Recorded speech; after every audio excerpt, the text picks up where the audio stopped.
Falando sobre o tema de hoje, a questão de o que define o livre-arbítrio, o mestre Okawa nos ensina que a vida eterna humana, a vida eterna, a vida da alma, a eternidade, ela está além da compreensão da maioria das pessoas. Nós que vivemos nesse plano físico, a gente não entende completamente os mistérios da vida eterna, a gente não consegue entender completamente os mistérios do mundo espiritual, nem mesmo enxergar espíritos. A gente não tem contato com o espírito o tempo todo.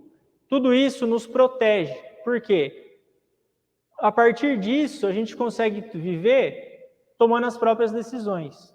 Isso é o verdadeiro livre-arbítrio. É você, a partir da sua própria consciência, tomar decisões, fazer escolhas e então acabar tendo as consequências, assumindo as consequências dessas escolhas. Se a gente ouvisse espíritos o tempo todo, se a gente ouvisse a opinião de diversos espíritos o tempo todo, a gente não ia conseguir decidir de forma objetiva, de forma assertiva.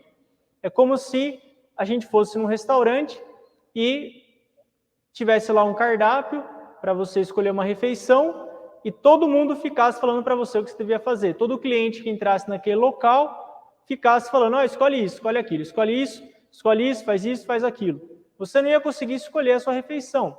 Da mesma forma, a gente não ouve espíritos o tempo todo, porque senão a gente não ia conseguir tomar uma decisão acertada. Esse sistema de nem toda pessoa ouvir espíritos, ou nem toda pessoa se comunicar o tempo todo com espíritos, é uma estrutura, um sistema criado por Deus, pelo Senhor Alcantari, para que nós possamos escolher por nós mesmos o que a gente vai fazer, o que a gente vai falar, o que a gente vai pensar, e sermos responsáveis pelas nossas escolhas. Se você tomou a decisão certa e colheu um fruto de sucesso, parabéns.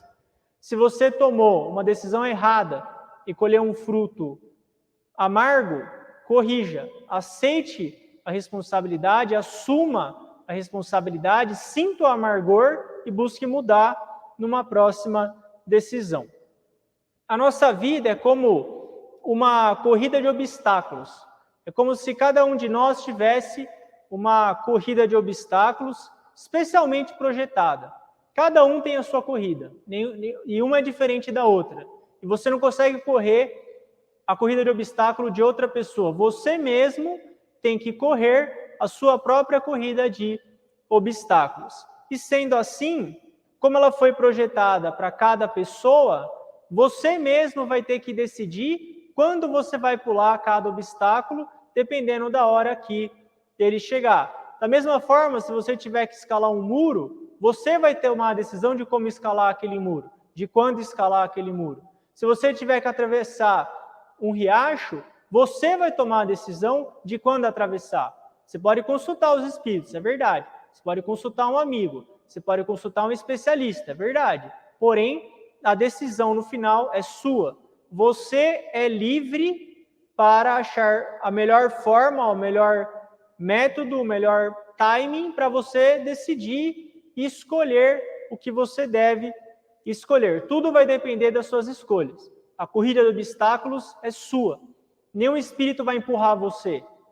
Vai chegar, você vai estar correndo, vai estar perto do obstáculo, o espírito vai te empurra, vai te ajudar.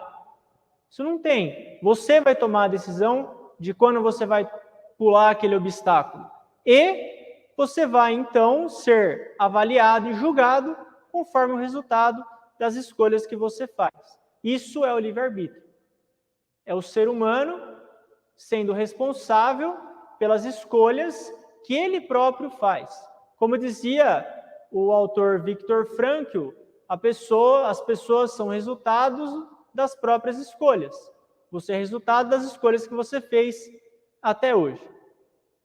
Visto que a nossa vida na Terra é curta, principalmente pensando na vida eterna, a gente deve buscar acertar ao máximo as decisões que a gente faz. E a gente sabe que a nossa vida não é um mar de rosas. A gente sabe que existe sofrimento, existe dor na nossa vida. E no período que a gente está aqui, a gente vai viver todo tipo de experiência. Experiências variadas, dor, sofrimento, alegria, sucesso, fracasso, e isso faz parte do nosso processo de escolha. Dentro desse ambiente, como que você vai usar o seu livre-arbítrio? Mesmo no ambiente de dor e sofrimento, como que você vai utilizar o seu livre-arbítrio? Quais escolhas que você vai fazer no ambiente no qual você vive?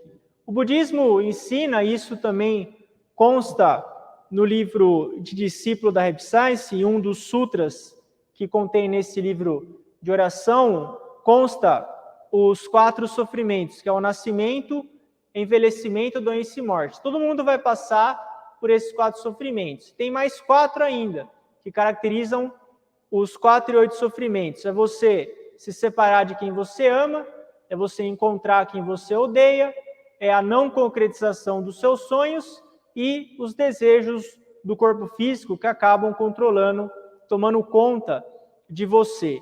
Isso faz parte da vida de todos nós. E é nesse ambiente que nós estamos sendo treinados, lapidados, com sempre a pergunta: qual escolha você vai fazer? Como dizia o mesmo Viktor Frankl, a pergunta não é o que você quer da vida, mas sim o que a vida quer de você. O que a vida está pedindo para você? Essa é a pergunta. E nesse ambiente você vai ter que, então, fazer as suas decisões. Existe uma crença equivocada de que nós, seres humanos, somos puramente seres físicos. Só carne, só corpo, só prazer, só bens materiais. E isso pode levar a gente à ilusão de que a gente pode ser feliz de verdade só satisfazendo os desejos físicos. Porém, isso é totalmente equivocado. Por isso que existe a religião. A religião existe para que as pessoas, nós, possamos superar dores e sofrimentos. A religião tem essa missão de fornecer ensinamentos para que as pessoas consigam superar, aprender com as dores e sofrimentos e ter a crença total, a convicção total de que existe uma alma dentro do nosso corpo. Esse é um ensinamento, na verdade, muito antigo, a questão da existência da alma, mas mesmo sendo um ensinamento antigo e pregado exaustivamente ao longo do tempo, infelizmente ainda há um número muito pequeno de pessoas que realmente entendem a vida eterna, entendem a existência da alma e a reencarnação. Tudo isso leva a um cenário muito triste, no qual, hoje, a cada 10 pessoas que partem desse mundo, que se tornam uma alma, um espírito, só 5 vão para o mundo celestial e 5 acabam indo para o mundo infernal. A religião, a Reb Science especificamente, tem essa missão de reduzir o número de pessoas que vão para o inferno. Diminuir esse número horrendo, metade das pessoas indo para um lugar escuro, de sofrimento, dor, desespero, medo, tudo isso, todas essas pessoas indo para lá. Isso tem que ser mudado. E essa é uma das missões da Reb Science, proporcionar para as pessoas um retorno seguro para o mundo espiritual. Para isso, as pessoas têm que conhecer a verdade, as pessoas têm que aprender, estudar o ensinamento. Então, a gente falou hoje sobre a questão do livre-arbítrio, no qual cada um de nós tem que fazer as próprias escolhas. Voltando naquele tema dos 4 sofrimentos, o budismo ensina, a Reb Science, que o Mestre Okawa, ele inovou os ensinamentos de Buda Shakyamuni. Como Buda Shakyamuni é parte da consciência de Alcantara, é um irmão de alma de Alcantara, hoje o Mestre Okawa, que é a consciência central de Alcantara, consegue renovar os ensinamentos de Buda Shakyamuni. Então, no budismo é ensinado que o nascimento ele é o início do sofrimento. Quando você nasce, você começa a sofrer. Aí você pode pensar, bom, mas eu conheço a verdade, eu estudo ensinamento, eu recito sutras, eu busco levar uma vida espiritual. Isso me faz feliz. É exatamente isso que o nascimento, a dor do sofrimento ensina que, para quem está perdido no materialismo, para quem está perdido só no desejo físico, a vida é sofrimento, porque não existe o aspecto do treino da alma. Agora, aquele que tem a perspectiva espiritual da vida é uma pessoa feliz, porque ela consegue carregar a felicidade desse mundo para o outro mundo. Um outro ponto é a questão do desejo do corpo físico. Se a gente não controla o nosso corpo físico, se a gente não controla os nossos desejos, eles vão acabar controlando a gente. Por exemplo, fome, sono, desejo sexual, tudo isso tem que ser controlado. Com as práticas de aprimoramento da Rap Science, você consegue controlar esses desejos. Você não consegue extinguir, você não consegue eliminar os desejos. Não tem como eliminar os desejos do corpo, porque justamente você tem um corpo. Enquanto a sua alma estiver alojada no corpo físico, ela terá desejos. Desejos de fome, sono, sexo, tudo isso. Não tem como extinguir, mas você consegue controlar. Quando você busca praticar meditação da respiração profunda, por exemplo, estudar o ensinamento com afinco, recitar os sutras, tudo isso vai proporcionando uma tranquilidade maior que vai resfriando esses desejos. E você acaba, então, dependendo cada vez menos desses desejos do corpo físico. É fundamental que a gente entenda que existe uma alma dentro do nosso corpo físico.